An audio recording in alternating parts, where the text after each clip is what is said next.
কবরে যাওয়ার পরে ফেরেশতার আগমন ঘটবে, আমাদের আখিরাতের জিন্দেগির চূড়ান্ত পর্ব শুরু হয়ে যাবে। ফেরেশতা এসে প্রশ্ন করবে, আপনাকে শোয়া থেকে তুলে বসাবে, শোয়া থেকে তুলে প্রশ্ন করবে আরবিতে। আর আমরা সকলে তো আরবি জানি না, আবার জানলেও বলতে পারি না। তাহলে ফেরেশতার আরবি প্রশ্নের জবাব আরবিতে আমরা দেব কিভাবে? তো সেই প্রসঙ্গে আলোচনা করতে গিয়ে বললাম যে ফেরেশতাদের প্রশ্নের আগে আল্লাহ তাআলা একটি প্রশ্ন করবেন, যেটা হবে সাইকোলজিক্যাল, মনস্তাত্ত্বিক। যে বিষয়টার আলোচনা হয় আমাদের দেশে খুব কম। ফেরেশতাদের মৌখিক 3টি প্রশ্ন, এটার আলোচনা হয় বেশি। যদিও ফেরেশতারা 3টি প্রশ্নের পরে যারা মুমিন তাদেরকে আরেকটি অতিরিক্ত প্রশ্ন করবেন, সেটাও হাদিসে আছে। তাহলে মুমিনদের সাথে প্রশ্ন হয়ে যাবে 5টা, আর যারা মুমিন নয়, অমুসলিম কাফির, তাদের সাথে হবে 4টা। প্রথম প্রশ্নটা আল্লাহ তাআলা করবেন সূর্যকে অস্তমিত অবস্থায় নিয়ে। আমরা এই পর্যন্ত আসেছিলাম গত জুমায়। ব্যক্তি সূর্যকে অস্তমিত দেখে ফেরেশতার সাথে কথা বলতে রাজি হবে না যদি সে নামাজি হয়। আর আল্লাহ এটাই যাচাই করতে চাইবেন সে নামাজের ব্যাপারে কতটা গুরুত্ব দিত দুনিয়া। আর আমরা সকলেই জানি যে প্রিয় নবীর বিখ্যাত হাদিস, একজন মুমিন আর একজন কাফেরের মাঝে পার্থক্যকারী কি? মাশাআল্লাহ, উত্তর সকলেই জানেন, শুধুই নামাজ।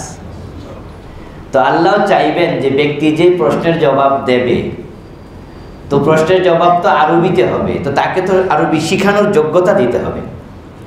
তা আমি তাকে যোগ্যতাটা দেব কিনা?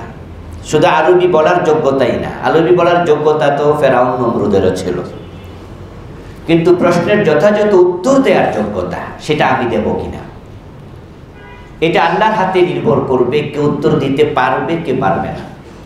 আসলে শুধু উত্তর না, মূলত আল্লাহ তাআলার সাথে আমাদের ডিলিংসটা একপক্ষীয় হয়ে যাবে মৃত্যু থেকেই। এখন আমাদের ডিলিংস কিন্তু 2 পক্ষের।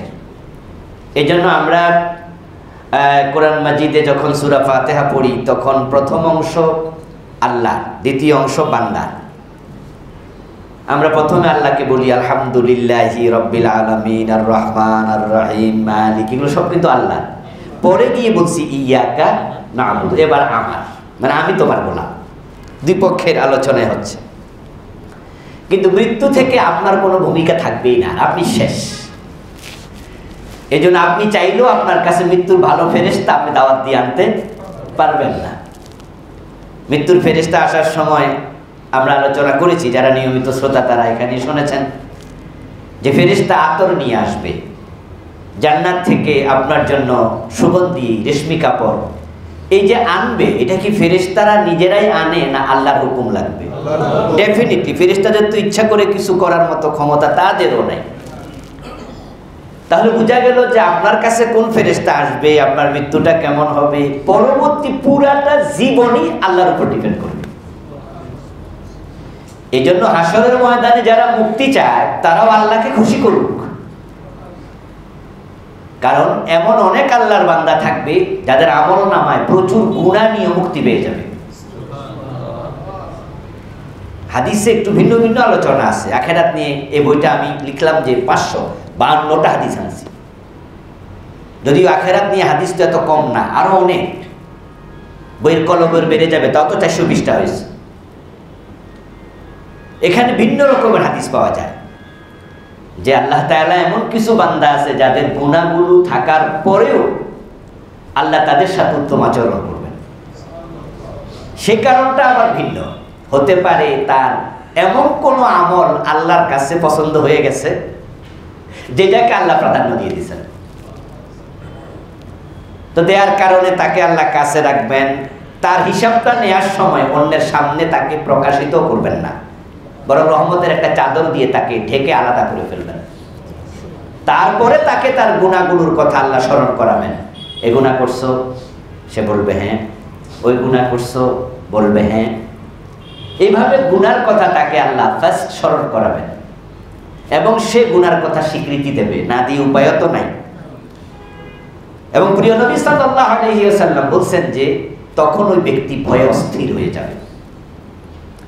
সে মনে মনে ভাববে ধ্বংস হয়ে তো গেলামই, কারণ আল্লাহ যেভাবে গুনার ফিরিস্তি বর্ণনা শুরু করছে লক্ষণ তো মোটেও সুবিধা না। তো সে ভাববে শাস্তি হবেই। আল্লাহ তাআলা তার স্বীকৃতি নিয়ে এবার বলবেন, এই গুনাহগুলো দুনিয়ায় গোপন রেখেছিলাম, আজকেও গোপনে ক্ষমা করে দিলাম। তারপরে এবার পর্দার কাপড় তুলে তাকে আল্লাহ তাআলা জান্নাতে যাওয়ার সুযোগ দেবেন, তার আমল ওজন করবেন, গুনাহ ক্ষমা। এই জন্য আল্লাহ তাআলার সাথে কার কেমন ডিলিংসটা হবে এটা ডিপেন্ড করবে ব্যক্তির উপরে, আপনি কেমনটা চান।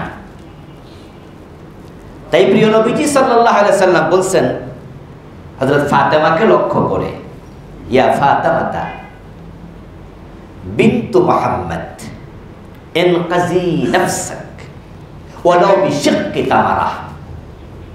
ও মুহাম্মদের মেয়ে ফাতেমা, নিজেকে জাহান্নামের আগুন থেকে বাঁচানোর চেষ্টা করো, যদি একটা খেজুরের 2 টুকরা করে 1 টুকরা খাও আর 1 টুকরা গরিবকে দিয়ে দাও, হতে পারে ওইটুকু দানেই আল্লাহ খুশি হয়ে যাবে। অর্থাৎ নিজেকে বাঁচানোর চেষ্টা করো, ভালো কাজ করতে থাকো। তো আখিরাতের পুরাটাই ডিপেন্ড করবে আল্লাহর উপরে। এবং কোরআন মাজিদ আল্লাহ তাআলা বলেন মান যাল্লাযী ইয়াশফাউ ইনদাহু ইল্লা বিইذনি। এই আয়াত তো সবাই মুখস্থ পারেন, আয়াতুল কুরসির ভিতরে আছে, আয়াতেরই অংশ। আপনার জন্য কে সুপারিশ করবে? আমরা তো শাফাআতের বিষয়ে অনেক আলোচনা শুনেছি, রমাদানে শুনেছেন কোরআন সুপারিশ করবে, রোজাও সুপারিশ করবে, শুনেছেন নবী সুপারিশকারী, শুনেছেন এভাবে নিজের সন্তান যদি আলেম হয় তারা সুপারিশ করবে, ছোট বাচ্চা অবস্থায় মারা গেলে তারাও কি হবে? সুপারিশকারী হবে। কিন্তু আল্লাহ বলতেছেন কে আছে আমার অনুমতি ছাড়া সুপারিশ করবে? কথার মাঝে কিন্তু হুমকি আছে, মান যাল্লাযী ইয়াশফাউ, এমন কে আছে যে সুপারিশ করবে ইল্লা বিইذনি, আল্লাহর অনুমতি ছাড়া। এর মানে হলো আল্লাহর অনুমতি ছাড়া কোনো নবীও সুপারিশ করতে পারবে না, কেউ না। আর এক আয়াত আল্লাহ স্পষ্ট করছেন ওয়ালা ইয়াশফাউনা ইল্লা লিমান ইরতাদা। শাফাআত নিয়ে আমরা আলাদা আলোচনা যেদিন করবো সেদিন বিস্তারিত করবো ইনশাআল্লাহ। যেহেতু আখিরাত নিয়ে আলোচনা করছি, আমরা সব পর্বে আলোচনা করব ইনশাআল্লাহ। তাহলে আপনি দেখেন যে আপনার সুপারিশটাও আল্লাহর হাতে থাকবে। আপনার জন্য কে সুপারিশকারী হবে এটা আল্লাহ নির্ধারণ করে দেবে। তো এই জন্য আখিরাতটা যেহেতু পুরাটা আল্লাহর হাতে, তাই সারেন্ডার করা উচিত কার কাছে? নিজেকে সঁপে দেন। অন্তঃকরণটা আল্লাহ দেখবে। এই জন্য টোটাল হিসাবটাই ডিপেন্ড করবে আপনার অন্তঃকরণের উপরে, মানে আপনার কলবের অবস্থার উপরে। ইয়াউমা লা ইয়ানফাউ মালু ওয়ালা বানুন ইল্লা মান আতাল্লাহা বিকলবিন সালিম। আল্লাহ তাআলা কোরআনে বলতেছে সেদিন অর্থ, সম্পদ, সন্তান, সন্ততি, ক্ষমতা এগুলোর কোনো মূল্য আমার কাছে থাকবে না।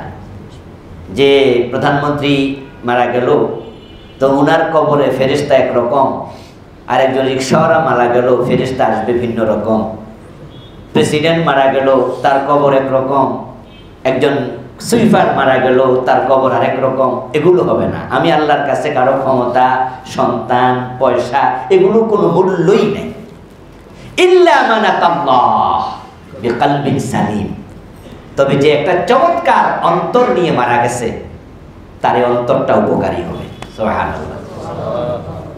এজন্য আপনার কলবের দিকে আল্লাহ তাকাবেন, এটা আল্লাহকে দিয়ে দেন।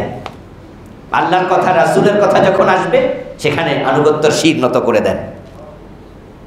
আল্লাহর আইন, কোরআন হাদিসের আইন বাস্তবায়ন করো জীবনে, পরিবারে, রাষ্ট্রে। আর আপনি শুনে বলবেন ওকে, কোনো কথা নাই, তাহলে বোঝা গেল অন্তর আল্লাহকে দিয়েছেন। আর যদি বলেন যে না আসি কিছু আবার নাই, আল্লাহ দেখবে যে অন্তরটা আমাকে দেয়নি, আপনার সাথে আচরণটা ঠিক তাই হবে। এই জন্য আবার হাসরের দিন যখন বিচার শুরু করবে তখনও কাল আল্লাহ এক নম্বরে তাকাবে। আফালা ইয়ালামু ইযা বু'সিরা মা ফিল কুবুর ওয়া হুসিলা মা ফিস সুদুর। সেদিন আল্লাহ দেখবে সুদূর, সুদূর মানে কলব, বুক, এখানে কি আছে, আগে সেটা হাসিল করে নেবে। তো ফেরেশতা প্রশ্ন করলো, তুল্য বসালো, আর আল্লাহ দেখতে চাইবেন এই বান্দা দুনিয়ায় নামাজের ব্যাপারে কেমন যত্নবান হতো, কারণ নামাজই প্রমাণ করবে কার ঈমান আছে কার ঈমান নাই। যদি ব্যক্তি নামাজের ব্যাপারে গুরুত্ব দেয় তাহলে আল্লাহ তাআলা তাকে ফেরেশতার প্রশ্নের জবাবের ব্যবস্থা নিজে করে দেবেন। সুবহানাল্লাহ। قال النبي صلى الله عليه وسلم مسجدت له الشمس عند غروبها। ফেরেশতা তুলে বসালো আর তার জন্য সূর্য ডুবন্ত অবস্থায় হাজির করা হলো। ফায়াজলিসু ইয়ামসাহু আইনাইহি ফায়াকুলু দাউনি ইউসাল্লি। সে উঠে, ঘুমন্ত ব্যক্তি উঠে যেমন চোখ মুছে এরকম মুছবে, আর তাকায় দেখবে সূর্য ডুবে যাচ্ছে। তার ভিতরে চিন্তা তৈরি হবে, হায় রে, আসরের নামাজ তো পড়ি নাই, সূর্য তো ডুবে যাচ্ছে, আমি তো ঘুম থেকে উঠছি। তখন সে ফেরেশতাদেরকে বলবে, কথা বলবো না, কথা বলার সময় নাই, আগে নামাজ পড়ি। এটা কার পক্ষে সম্ভব? ঠিক দুনিয়ায় যে ব্যক্তি এমনটা করত, আলহামদুলিল্লাহ, এর সাথে আমাদের জীবনের অনেকের কিন্তু মিল থাকবে, আছে, এখনো আছে। এমনটি আছে যে আপনি নামাজ পড়বেন, চিন্তা আছে, কিন্তু আপনি জোহর পরে একটু ঘুমালেন, এতটাই ঘুম আপনাকে পেয়ে বসলো যে কখন যে আসরের আজান হলো টেরি পাননি, কখন যে সূর্য ডুবন্ত অবস্থায় চলে গেল তাও বোঝেননি, কেউ ডাকেও নি। হঠাৎ করে উঠে ঘড়ির দিকে তাকায়া দেখেন যে আরে সূর্য ডুবতে 10 মিনিট বাকি আছে। ওই টাইমে যে ব্যক্তি দুনিয়াতে কখনো নামাজ কাজা করে না, তার কাছে আসরের নামাজের চেয়ে দামি কোনো জিনিস পৃথিবীতে আর একটাও থাকতে পারে। সে উঠেই ইন্না লিল্লাহ পড়ে দৌড় মারবে, হ্যাঁ নামাজের টাইম চলে যাচ্ছে, সে দৌড় মারবে ওযু করার জন্য। পিছন দিয়ে যদি তাকে মা ডাকে, সে মায়ের ডাকে সাড়া দিয়ে একটুকু বলবে, মা পড়ে, নামাজ পড়ে, নামাজের টাইম যাবে। বাবা ডাকলে একই কথা বলবে। আর যদি অপরিচিত কেউ ডাকে, কেউ এসেছে আমার সাথে দেখা করার জন্য, বসে আছে আমার ওয়েটিং রুমে, আর আমার অবস্থায় তাই হলো যে আমি নামাজের টাইম আছে 10 মিনিট আসো, হঠাৎ করে উঠে দেখেছি নামাজে দৌড় মারছি ওযু করার জন্য, আর উনি বললো হুজুর একটু জরুরি কথা আছে। আমি তো অপরিচিত লোকের কথা জবাবই দেব না, ইগনোর করব। তো মুনকার এবং নাকির দুজন ফেরেশতা, তারা কি পরিচিত? কথা বলেন না, গত জুমায় বলছি না,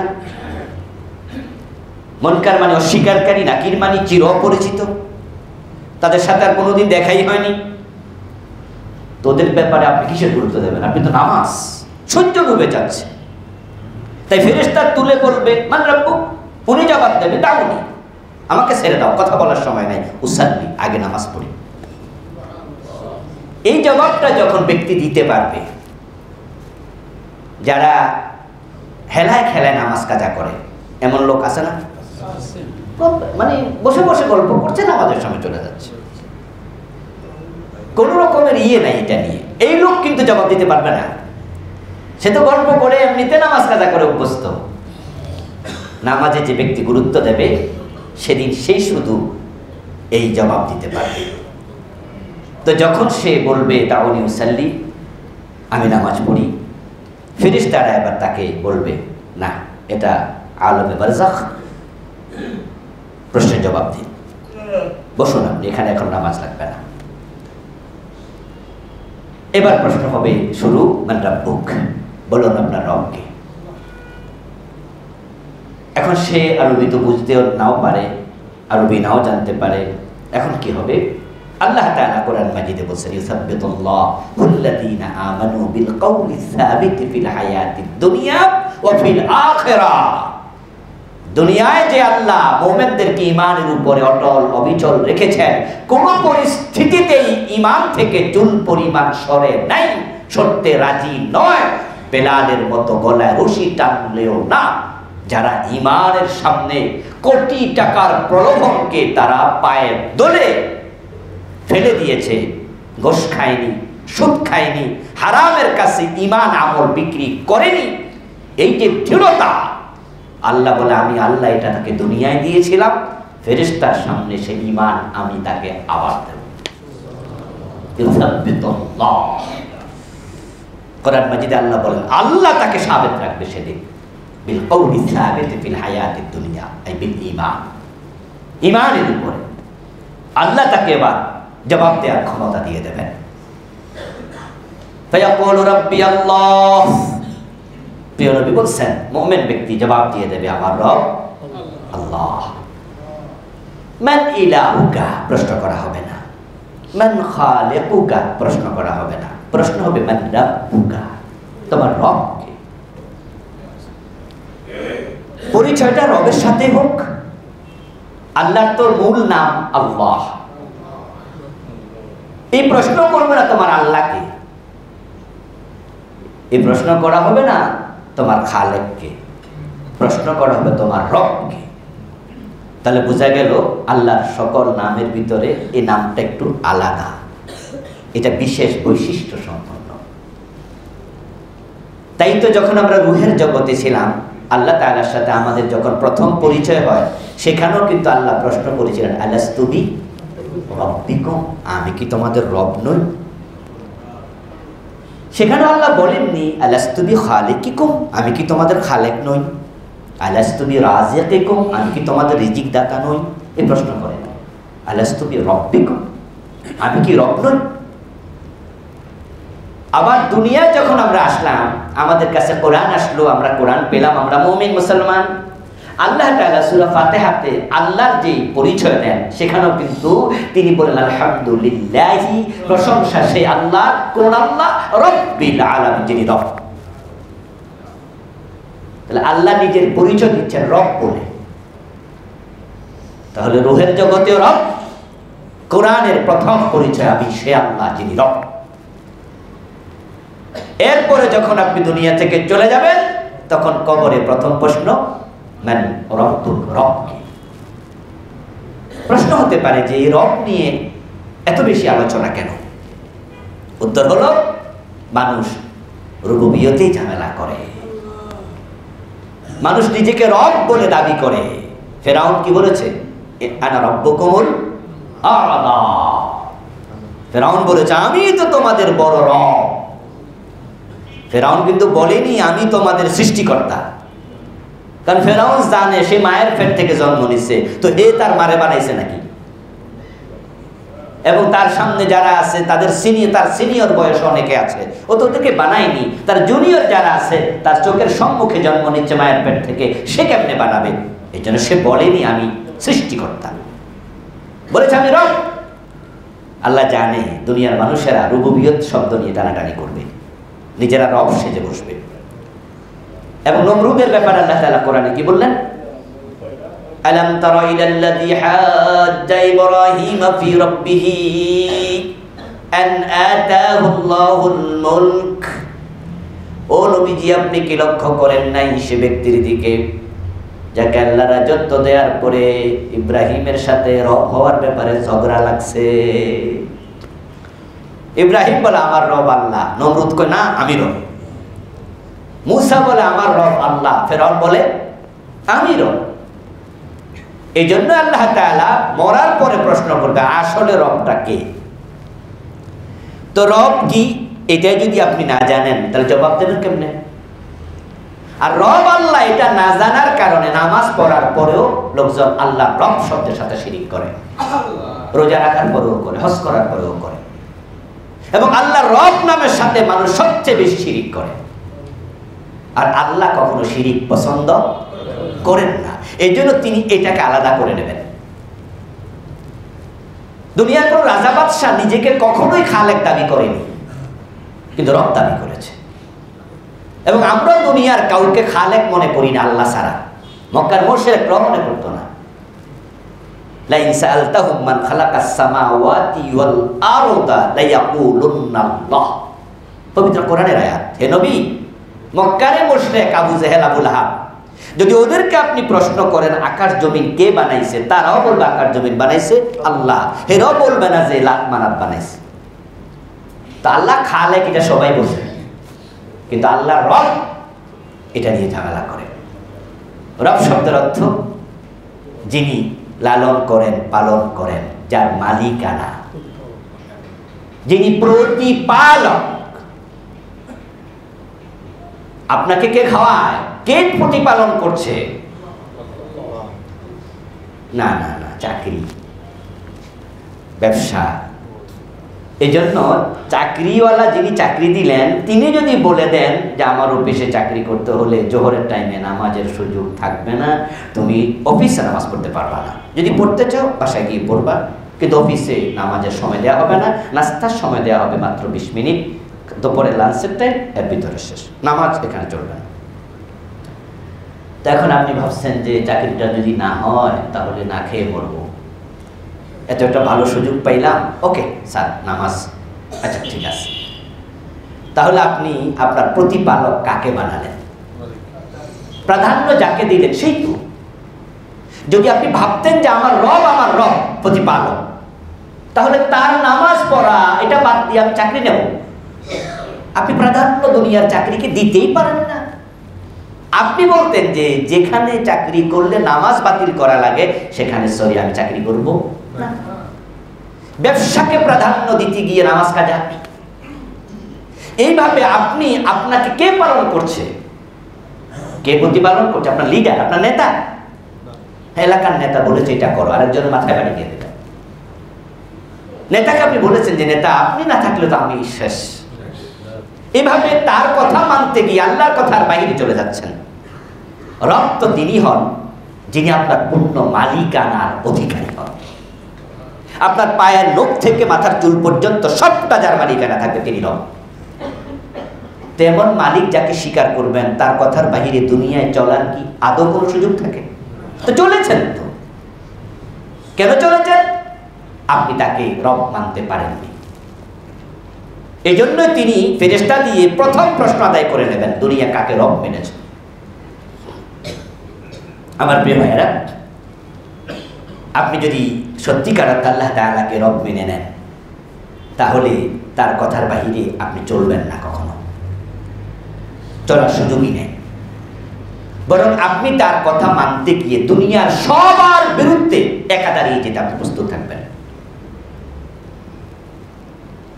যেমন ইব্রাহিম আল্লাহ তাআলাকে রব মানার কারণে নমরুদের সাথে ঝগড়া করতে করতে এমন পর্যায়ে গেছে, এক পর্যায়ে নমরুদ খেপে গিয়া ইব্রাহিমকে আগুনে পর্যন্ত ফেলে দিয়েছে।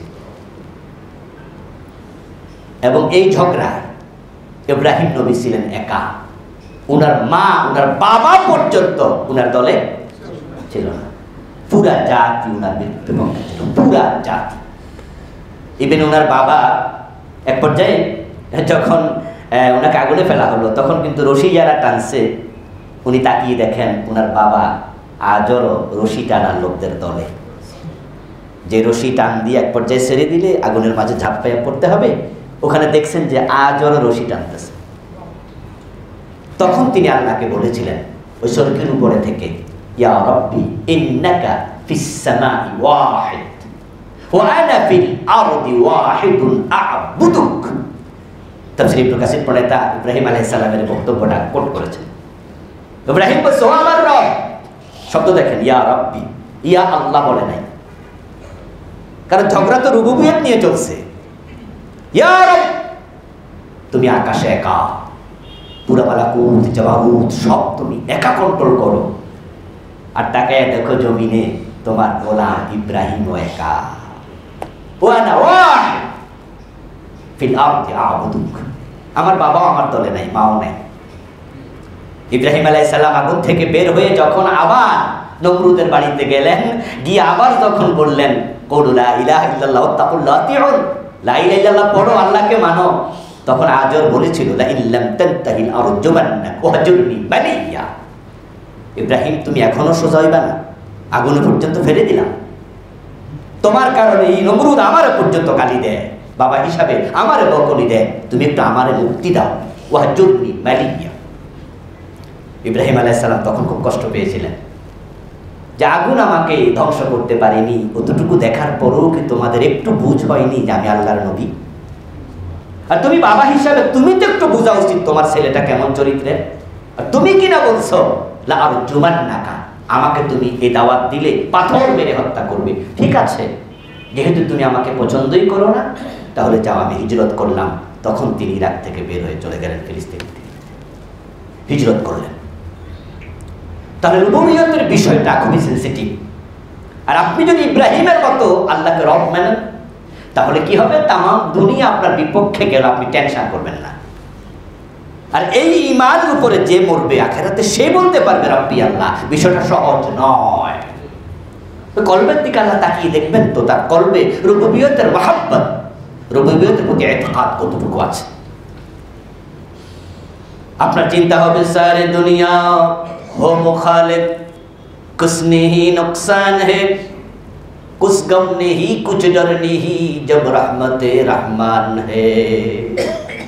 আপনার ঈমানটা এতটা দৃঢ় হবে যে আমি যদি আমার রহমানকে রাজি করি, তার রহমত পাই, আমার রব আমার পক্ষে থাকে, তামাম পৃথিবী আমার মুখালিফ হয়ে যায়, কোনো ভয় নাই, কোনো চিন্তাই নাই, কারণ আল্লাহুল মাওলা। আর এই দৃঢ়তার উপর যদি মারা যান, তাহলে আপনি বলবেন রব্বি আল্লাহ। প্রথম প্রশ্নের উত্তর আল্লাহ আপনাকে দেয়ালো। তারপরে ফেরেশতা বলবে ওমা দীনুক, তোমার দিন কি ছিল? এবার আপনি জবাব দেবেন দীনি আল ইসলাম, ইসলাম ছিল আমার দিন। দিন মানে হচ্ছে লাইফ প্রেসক্রিপশন। দিন মানে ধর্ম নয় শুধু। এখানে আমাদের দেশের লোকেরা ভুল বোঝে, যার কারণে নামাজও পড়ে, সুদেও টাকা লাগায়, নামাজও পড়ে, অফিসে ঘোষ খায়, কারণ সে দিন বুঝেনি। সে ইসলামকে বুঝেছে একটা ধর্ম, অথচ ইসলাম তো নিছক কোনো ধর্মের নাম নয়। এই ভুল বুঝের কারণেই আমরা আংশিক ইসলাম মেনে জান্নাত খুঁজছি। ধরা খেয়ে যাবেন। কিন্তু আমাদের বলার দায়িত্ব ইন্নামা আলাইনাল বালাগ, আমরা বলছি, মানার দায়িত্ব আপনার। আপনি যদি কোথাও আংশিক দিন মানেন, বাকি অংশ না মানেন, এখানে আপনাকে অবশ্যই সরি বলে আল্লাহর কাছে আবার মাপ চেয়ে নিতে হবে যে আল্লাহ পারি না, আমার মাফ করে দাও। কিন্তু আপনি আংশিক মেনে আল্লাহ পর্যন্ত পৌঁছে যাবেন। আংশিক টাকা দোকানদারেও নেয় না, আর আল্লাহ নেবে কেন আংশিক দিন? 100 টাকার নোট মাঝখান দিয়ে ছিঁড়া দেন তো নেবে? আরে আপনার ফিসি ফলো তো নিব না। নিজের বউ আপনজন অর্ধেক টাকা দেন, 500 টাকার নোট অর্ধেক ছিঁড়া, হে হাসি দিয়ে বলবো এটা দিয়ে কি করবো? অর্ধেক কেউ নেবে না, তা আল্লাহ নেবে কেন? কিন্তু আমরা অনেকে অর্ধেক দিন নিয়ে কিন্তু আল্লাহ পর্যন্ত অলরেডি পৌঁছে, কেউ গেছে, কেউ আমরা রাস্তায় আছে। অর্ধেক দিন যে আল্লাহ নেয় না, এটা আমরা অনেকে বুঝতে চাচ্ছি না। তবে বুঝটা আসবে, আসবে না সেটা নয়। যেদিন বুঝ আসবে সেদিন হয়তো আর কোনো সময় আর থাকবে না। আমরা মনে করছি হিন্দু, বৌদ্ধ, খ্রিস্টান তাদেরও ধর্ম আছে, ওরাও একটা ধর্ম, ইসলামও একটা ধর্ম, তো তারা তাদের ধর্ম মানে, আমি আমার ধর্ম মানি। এই জন্য আপনি নামাজ কালাম পড়ে ভাবছেন আপনি মুসলিম। আজীব তো। হিন্দুদের ধর্মটা কি?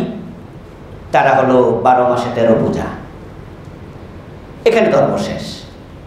আপনাদের আশেপাশে বাড়ির পাশে অথবা পরিচিত কোনো হিন্দু ঠাকুর যদি থাকে, আপনি একটু তাকে বসে 1 কাপ চা খাওয়াইয়া একান্তে একটু গল্প করবেন যে ঠাকুর মশাই, আপনাদের ধর্মে যে ব্যবসা নিয়ে, অর্থনীতি নিয়ে, সমাজনীতি নিয়ে, রাজনীতি নিয়ে কি কি কথা আছে একটু শোনান তো।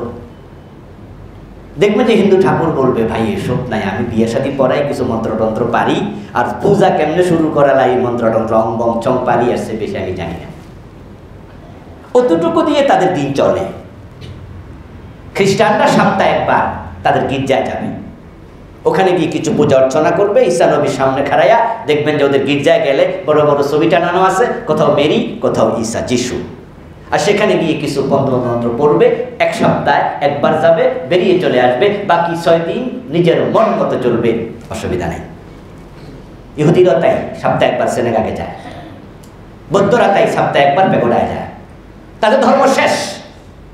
আপনি ভাবছেন দিনে 5 বার মসজিদে যাব, ধর্ম শেষ। ভুল করলেন। বড় দিন অর্থ হলো জীবন ব্যবস্থা, জীবন ব্যবস্থা, লাইফ প্রেসক্রিপশন। আপনার জীবন আছে যেখানে আপনার ইসলাম থাকবে।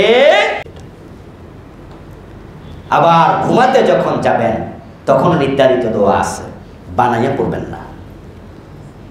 আপনি খাবেন কিভাবে, বলবেন কিভাবে, চলবেন কিভাবে, ব্যবসা করবেন কিভাবে। আজকে পুরাটা দিনে 24 ঘন্টায় আপনি যতক্ষণ সজাগ সচেতন ছিলেন, প্রতিটা কাজে এটা করো, এটা করো না, ঠিক এভাবে করো, এভাবে করতে হয়। ইসলামের প্রতিটা বিষয়ে নির্দেশনা নেই? কোনটা নাই? কি নাই? আল-ইয়াওমা আকমালতু লাকুম দীনাকুম। এই জন্য আল্লাহ বলছে, আমি তোমাদের দিনকে পরিপূর্ণ করেছি। যে দিন আপনি মেনেছেন, কবরে প্রশ্ন করা হবে তো, আমার দীনুকা, এটাকে আল্লাহ বলে আমি পরিপূর্ণ করেছি। Islam is the complete code of life. The complete code of life, যেটা আপনি বুঝেন। এটা তো কমপ্লিট যদি হয়, তাহলে আপনার জীবনে কোনটা বাদ পড়বে? তাহলে বিয়ে দিতে যখন যান, তখন কি দিনের কথা মাথায় রেখে বউ সাজান, ছেলেকে সাজান, ছেলেকে উপস্থাপন করেন, মেয়েকে উপস্থাপন করেন? বিয়ের পুরাটা অনুষ্ঠান কি দিন মেনে হয় না দিনের বাহিরে হয়? জবাব কি? যেদিন থেকে মেয়ে দেখা শুরু, সেদিন থেকেই তো দিনের বাহিরে চলে গেলেন। 14 গোষ্ঠী লয়ে মেয়ে দেখতে যান, পর্দার কোনো বালাই নেই। আবার যেদিন বিয়ে পড়াবেন, সেদিন তো কমিউনিটি সেন্টার রহমতের ফেরেশতা নাম আর জায়গাই পায় না, বেপর্দা মহিলার কারণে। অপচয়ের স্তূপ হয়ে যায়, অপচয়কারী শয়তানের ভাই। তো কোন দিন আপনি ফলো করলেন? আমার প্রিয় ভাই, এই জন্যই তো ফেরেশতা দ্বিতীয় প্রশ্ন করবে, ওয়ামা দীনুকা।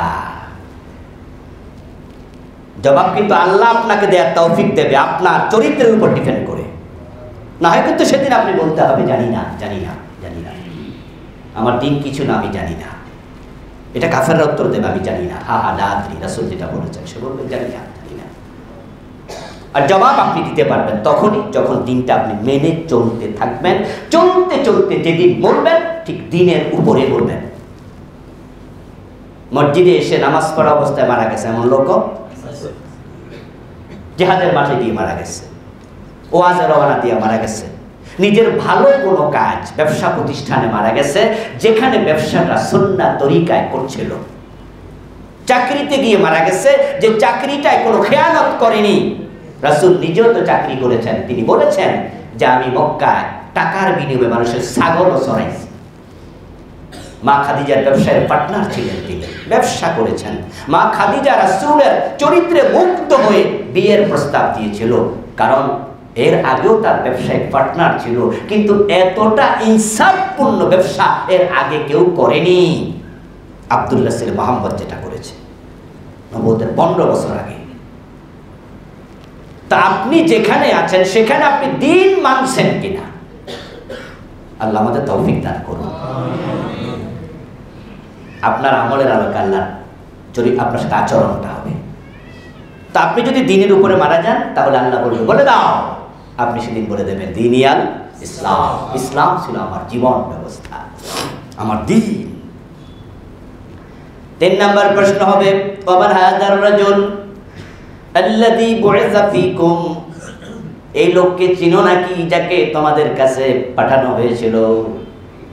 রাসূলুল্লাহ সাল্লাল্লাহু আলাইহি ওয়াসাল্লামকে মৃত ব্যক্তি নিজের চোখে তার কবরে দেখতে পাবে। ওমান হাযার রাজুল, অন্য জায়গায় আছে ওমান নবিয়ুকা, তোমার নবীকে, প্রিয় নবীকে ঠিক সামনাসামনি উপস্থিত করা হবে। হাদা, হাদা শব্দটা বলা হয় আরবিতে ইঙ্গিতপূর্ণ শব্দ, মানে উনি, এই। আর দূরে হলে বলে যালিকা, যেমন যালিকাল কিতাবু লা রাইবা ফি। হাদা কাছে, যালিকা দূরে। তাহলে ওয়ামান হাযার রাজুল, এই শব্দ বোঝায় রাসূলুল্লাহকে দূর থেকে দেখবে না, কাছ থেকে দেখবে। সুবহানাল্লাহ। যে রাসূলকে দেখার জন্য আমরা আল্লাহর কাছে কত দোয়া করি, যে আল্লাহ একটু স্বপ্নে রাসূলকে দেখতে দিও। ওই রাসূলকে আপনি কবরে দেখবেন, কাছ থেকে দেখবেন। এবং এই কথাটা অন্য হাদিসও পাওয়া যায়, যে কাছ থেকে যে দেখা যাবে, সেটা হচ্ছে সহিহ বুখারীতে এসেছে। মা আয়েশা রাদিয়াল্লাহু তাআলা আনহা থেকে বর্ণিত হাদিস। তিনি বলছেন, রাসূলুল্লাহ সাল্লাল্লাহু আলাইহি ওয়াসাল্লামের ইন্তেকালের সময় তিনি ছিলেন আমার কোলে। আমি রাসূলকে পিছন দিয়ে পাজাকোলা করে এভাবে ধরেছি। তার মাথাটা ছিল আমার থুতনির মাঝে লাগানো। তাকে আমি থুতনির সাথে মাথা লাগাই এভাবে ধরে রাখছি। তিনি একটু অসুস্থ বোধ করছেন। এই অবস্থায় হযরত ফাতেমা এসে কান্নাকাটি করা শুরু করলো। ফাতেমা একজনই তো কন্যা জীবিত, আর বাকি 3 কন্যা তো আগে মারা গেছে, 3 ছেলে আগে মারা গেছে। 7 সন্তানের মাঝে শুধু ফাতেমাই তো আছে, আর ফাতেমাকে রাসূল খুব মহব্বত করতেন। তো ফাতেমা বাবার এই কষ্ট দেখে কান্নাকাটি শুরু করে দিয়েছে। মা আয়েশা বলেন, ফাতেমার কান্না দেখে রাসূলুল্লাহ সাল্লাল্লাহু আলাইহি ওয়াসাল্লাম ফাতেমাকে ইশারা দিলেন। তো ফাতেমা একবার রাসূলের মুখের কাছে কান নিল যে রাসূল কিছু বলতে চান। কিছু যেন পিসপিস করে বললেন, এত আস্তে বললেন যে আমিও শুনি নাই। ততটুকু বলার পরে ফাতেমা কান্নাকাটি বন্ধ করে দিল। এরপর আল্লাহর হাবিব ইন্তেকাল করলেন, কিছুদিন চলে গেল। কিছুদিন যাওয়ার পরে মা আয়েশা বলছেন, আমি ফাতেমাকে জিজ্ঞেস করলাম, ফাতেমা, ওই দিন তুমি কান্নাকাটি করছিলা তোমার আব্বার ইন্তেকালের সময়, কিন্তু কানে কানে কানে মুখে কিছু বললো তোমার, তারপরে তুমি আর কান্নাকাটি করলে না, কি বলেছে, ব্যাপারটা কি ছিল? ফাতেমাতুজ জাহরা রাদিয়াল্লাহু তাআলা আনহা বলছেন যে আমি যখন কাঁদছিলাম, বাবা আমারে ডেকে নিয়ে কানে কানে বলছে যে ফাতেমা, কান্নাকাটি করো না, আমার পরিবারের মাঝে তোমার সাথে সবার আগে আমার দেখা হবে। এটার ব্যাখ্যা কি? এটার ব্যাখ্যা কয়দিন পরে আমরা দেখলাম, আল্লাহর হাবিবের ইন্তেকালের মাত্র 6 মাস পরে ফাতেমা ইন্তেকাল করেছেন, ওনার পরিবারের আগে ইন্তেকাল করেনি। তাহলে দেখা হবে মানে কবরে দেখা হবে, ওই যে কবরে দেখানো হবেই তো রাসূল। এখন প্রিয় নবীজিকে আপনি দেখবেন, আচ্ছা রাসূলের সাথে কি আমাদের অ্যাভেলেবেল দেখা হয়? কারো কারো জীবনও তো হয়নি, কেউ কেউ স্বপ্ন দেখেছেন হয়তো, কিন্তু তিনি যে রাসূল সেটা বুঝবেন কেমনে, সেটাও তো একটু জটিল বিষয়। রাসূলের সুরত শয়তান ধরতে পারে না, কিন্তু আপনি যাকে রাসূল মনে করলেন সে রাসূল তো নাও হতে পারে। আপনি ভুল কাউকে দেখে রাসূল মনে করেছেন। তাহলে রাসূলের সাথে যার জীবনে একবারও দেখা হয়নি, তাকে যখন বলা হবে ওনাকে চিনো নাকি, আপনি চিনবেন কিভাবে? তাহলে বুঝতে হবে সেদিন রাসূলকে সিনাইয়া দেয়ার দায়িত্বটা কার থাকবে? ডেফিনেটলি আল্লাহ থাকবে। কারণ যাকে আপনি কোনোদিন দেখেননি, তো তাকে আপনি চেনার তো কথাই না, চেনার কথা না। আরে চেনা মানুষ তো কয়দিন পরে দেখা হইলে আমরা চিনি না, আর যাকে জীবনে দেখেনি তো চিনবেন কিভাবে? তাহলে চিনতে হলে রাসূলের চরিত্রের সাথে আপনার চরিত্রের মিল থাকা চাই, না হয় আল্লাহ আপনাকে চিনাবেন কেমনে? এখন আল্লাহর হাবিবের চেহারার সাথে আপনার চেহারার মিল থাকা চাই। রাসূলুল্লাহ সাল্লাল্লাহু আলাইহি ওয়াসাল্লামের মুখে দাড়ি ছিল, ছিল তো নাকি? আপনার অবস্থা কি? আত্মসমালোচনা করুন। এই অবস্থা যদি মারা যান, রাসূলের চেহারার সাথে আপনার চেহারার মিল থাকবে না। অথচ আল্লাহর হাবিব সাল্লাল্লাহু আলাইহি ওয়াসাল্লামের মুখ ভর্তি দাড়ি ছিল। শুধু রাসূলের একা, সকল নবী, সব নবীর এটা সুন্নাহ, এটা পুরুষের পরিচয়, এটা আল্লাহর ভালোবাসার প্রতীক। আল্লাহ আপনাকে ভালোবেসে দিয়েছেন। 2005-এ আমি যখন ফার্স্ট হজে গেলাম, মক্কায় ছিলাম ফার্স্ট। তো আমার একজন রুমমেট বাংলাদেশের উত্তরে, ওনার বাড়ি ছিল তখন, এখন অনেকদিন পরিচয় দেখা নেই, অনেক বড় ধনী মানুষ, আন্তর্জাতিক মানের ব্যবসায়ী। ওনাকে আমি বললাম যে কয়দিন পরে তো মদিনায় যাবেন, আমরা হজের পরে মদিনায় গিয়েছিলাম। তো ভাই বললেন হ্যাঁ। তো বললাম রাসূলের সামনে দাঁড়িয়ে যখন সালাম দেবেন, আপনার চেহারার দিকে রাসূল যদি তাকান, দেখেন রাসূল তো কাছ থেকে দেখবে আপনাকে, আপনিও দেখবেন, রাসূল শুনতে পায় সালাম দিলে। আর যদি আল্লাহ তাআলা পর্দা উন্মুক্ত করে দেয়, আপনাকে দেখতেও তো পারে, আর আপনি তো সেটা আশাও করেন প্রিয় নবীকে আপনিও যেন দেখেন স্বপ্নে। বলে হ্যাঁ। তাহলে আপনি একটু সুন্নাহ। আলহামদুলিল্লাহ। উনি বললেন হয়তো দাড়ি রেখে দিলাম, ওই দিনে দাড়ি রেখে দিলেন। বলে আর কামাবো না, ঠিক আছে। অনুভূতির ব্যাপার।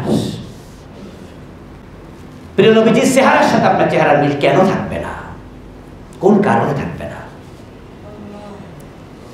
কোন কারণে রাসূলের সুন্নাহ বাহিরে আপনি প্রতিদিন চলবেন? মনে রাখবেন, মেসওয়াক সুন্নাহ, কবরে যাবে না। আমরা কেউ কবরে মেসওয়াক দিই না। এই যে টুপি মাথা দিয়ে মসজিদে এসেছেন, টুপি মাথা দিয়ে রাসূলের সুন্নাহ। প্রিয় নবী মাথায় একটা কাপড় রাখতেন। ঠিক আজকে আমরা যেভাবে টুপি পরছি এভাবেই ছিল এমনটা না, একটি দুটি হাদিসে পাওয়া যায়, কিন্তু অন্য হাদিসে ব্যাপক যেটা পাওয়া যায় সেটা হচ্ছে মাথায় এক খণ্ড কাপড় রাখতেন, মাথায় তেল দেওয়ার কারণে কাপড়টা মাথার সাথে লেপ্টে থাকত। কিন্তু তিনি স্বাভাবিকভাবে টুপিবিহীন কাপড়বিহীন মাথা চলতেন না। আলহামদুলিল্লাহ, এখানে আমরা 7% টুপি পরে মসজিদে এসেছি, দু একজন ছাড়া। আচ্ছা, কিন্তু মারা যাওয়ার পরে কি আমার মাথায় টুপি দেওয়া হবে? তাহলে টুপি সুন্নাত, কবরে দেওয়া হবে না। মেসওয়াক সুন্নাত, কবরে দেওয়া হবে না।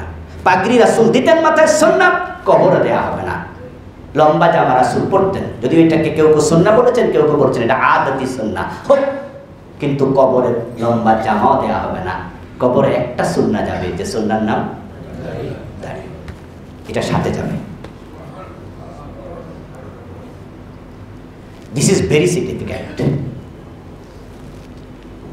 এই জন্য আপনাকে রাসূলের সুরতের সাথে সুরতটা মিলাতে হবে। হ্যাঁ, এ কথার অর্থ এই নয় যে সুন্নাহ থাকলেই প্রশ্নের জবাব দিয়ে দেবেন।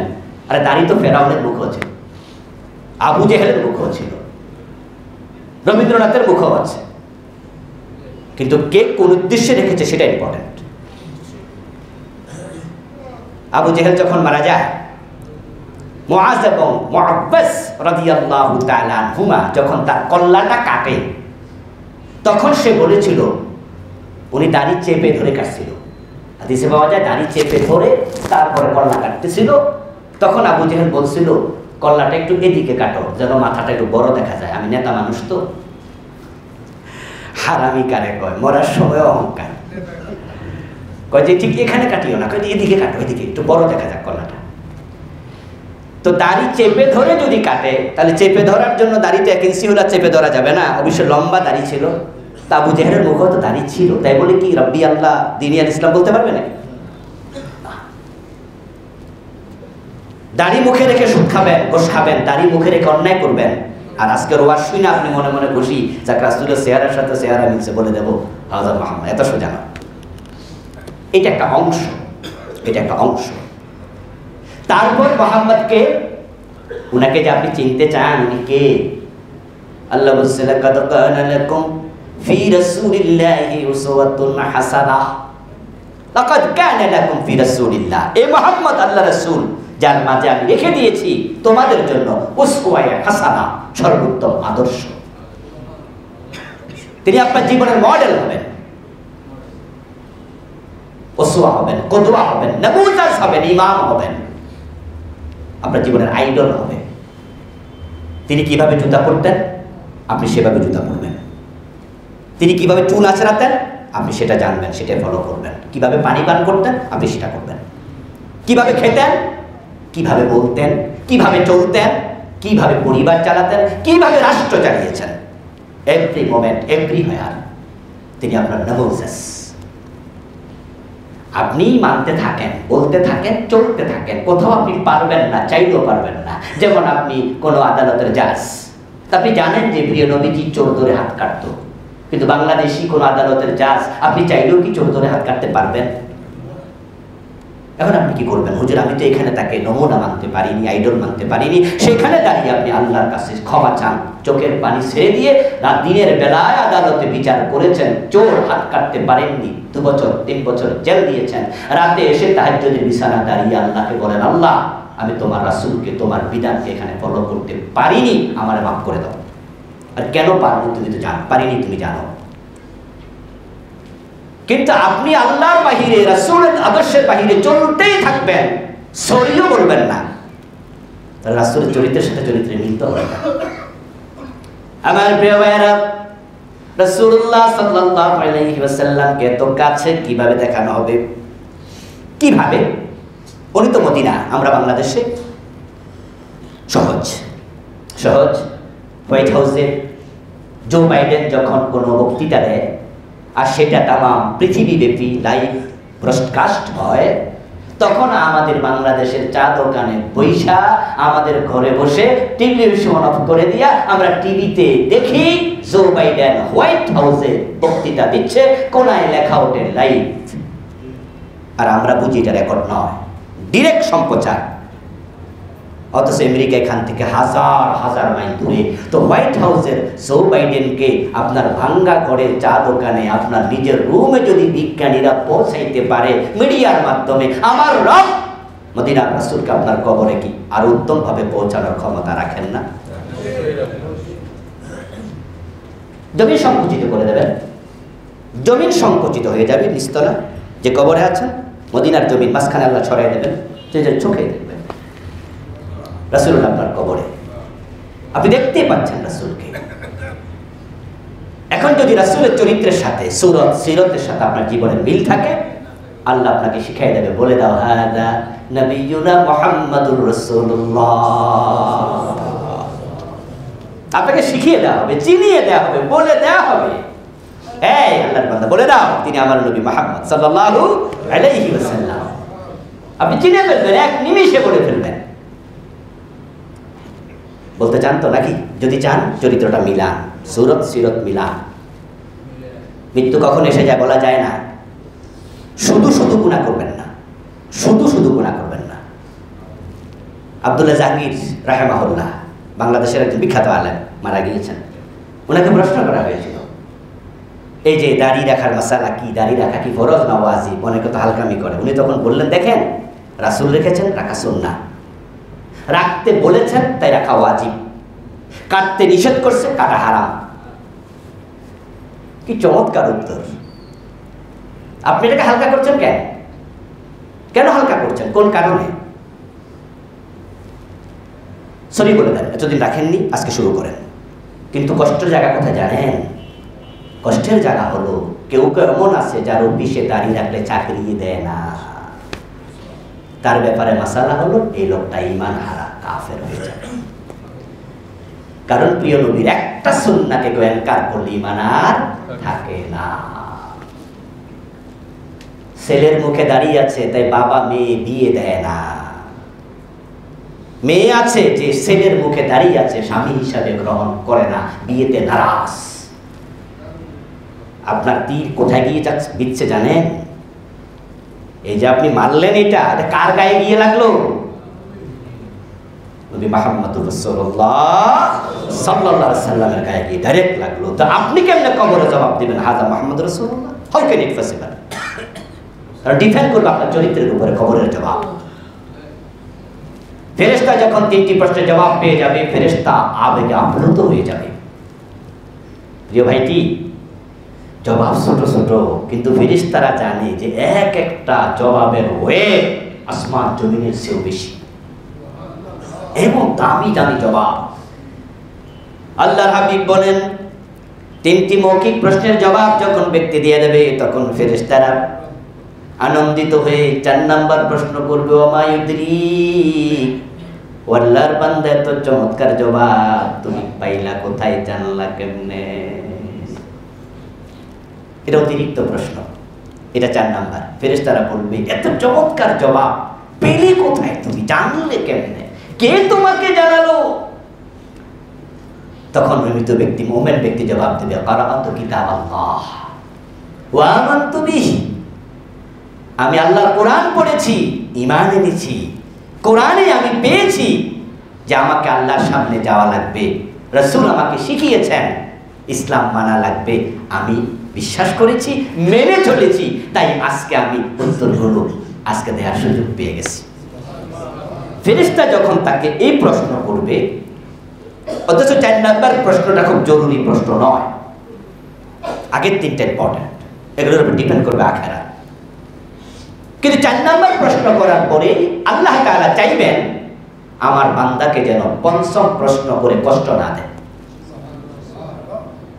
ফানাদা মুনাদিন মিনাস সামা, আকাশ থেকে আল্লাহ নিজে ডাক দেবেন, হে ফেরেশতা, আর কোনো কথা না, আন সাদাকা আবদি, আল্লাহ বলবে আমার বান্দা যা বলেছে সব সঠিক বলেছে, সুবহানাল্লাহ, ঠিকঠাক উত্তর হয়ে গেছে, তোমাদের দায়িত্ব শেষ, এবার ফাফরিশুহু মিনাল জান্নাহ, বরং আমার কথা শুনো, মাটির ঘর নয়, আমার বান্দার জন্য ওই মাটির ঘরে জান্নাতের বিছানা বিছিয়ে দাও। ওয়া আলবিসুহু মিনাল জান্নাহ, এই সাদা কম দামি 3টা কাপড় নয়, দেহ থেকে কাপড়গুলো খুলে জান্নাতের পোশাক পরিয়ে দাও। ওয়াফতাহু লাহু বাবান ইলাল জান্নাহ, ছোট্ট কবর নয়, অন্ধকার নয়, আলোবিহীন নয়, বাতাসবিহীন কবর নয়, বরং আমি আল্লাহ অর্ডার করছি জান্নাতের দিকে দরজা খুলে দাও। প্রিয় নবীজি বলেন, আল্লাহর হুকুমে কবরটা এত বড় হবে, তার চোখ যত দূর যাবে কবর ততটা প্রশস্ত দেখবে। কোন কোন হাদিসে পাওয়া যায় 70 গজ এদিক ওদিক, চারদিকে 70 গজ করে বড় করে দেওয়া হবে। জান্নাতের দিকে দরজা খুলে দেওয়া হবে, জান্নাতের বিছানা বিছিয়ে দেওয়া হবে। যখন কবরে জান্নাতের নেয়ামত আসবে, সুগন্ধ, আপনার সুন্দর হাওয়া, জান্নাতের এই পোশাক দেখে কবরস্থ ব্যক্তি উতলা হয়ে যাবে। ফেরেশতাদেরকে সে বলবে, আমাকে একটু অনুমতি দাও, আমি একটু বাড়ি যেতে চাই। আমি এই বইতে হাদিসগুলো এনেছি। বলবে, আমাকে অনুমতি দাও, আমি আমার পরিবার কাছে ফিরে যেতে চাই। ফেরেশতারা বলবে, এত সুন্দর কবর রেখা, জান্নাতের রুম রেখা কেউ যায় নাকি? বলে, আরে না, যেতে চাই এই কারণে, আমার কবর যে এত সুন্দর এই খবরটা আমি দিয়ে আসতে চাই। আমার বাবা মা বউ বাচ্চা তারা তো আমার জন্য কাঁদতেছে, মানে আপন জনরা তো মরে গেলে কাঁদে, তারা তো শোকে শোকাতু।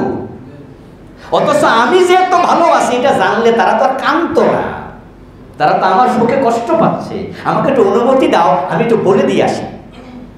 ফেরেশতারা তাকে বলবেন, না কেন অমির আরুস, আর ওদিকে আর যাওয়া দরকার নাই, বরং এই বিছানা শুয়ে বাসর ঘরের তুলার মতো ঘুমিয়ে যাও। প্রিয় ভাইরা, এরপর থেকে আমরা পরে একটু আলোচনা করবেন ইনশাআল্লাহ। আমাদের কবরটা যেন এমনই হয়, সেভাবে আল্লাহ জীবন সাজানোর তৌফিক দান করুন, আমিন। আসসালামু আলাইকুম ওয়া রাহমাতুল্লাহি ওয়া বারাকাতুহু। যারা